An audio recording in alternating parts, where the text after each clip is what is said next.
how to add a watermark on CapCut. For that, you have to follow my instructions very carefully so you can see that I'm on the interface of CapCut. Now I'm going to create a new project. I'm going to select a video for the sample and click Add Now for adding a watermark. You can select the button at the third place from the bottom text, then click the button, add text, and now add your customized text. Now go to this tile, and at the bottom part, you can see an option that is opacity. Just make it about 50%. Now click the check mark. Now you can adjust the size of the watermark by dragging it, and now you can adjust the length of this according to the timeline. Here you are now. You are done, but you cannot use the same watermark like this exact sample. Just go to your Chrome browser and download a green color. Now create another project using that photo. The same process, add the text.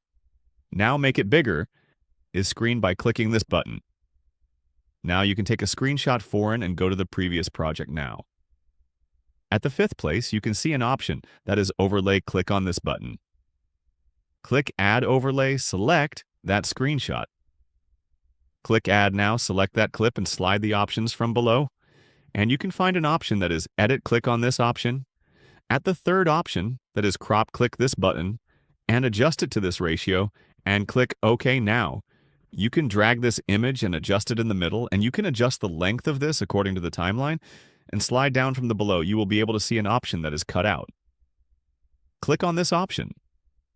Now you can see an option chroma key. Click on this button. Now select the green color, go to the intensity option.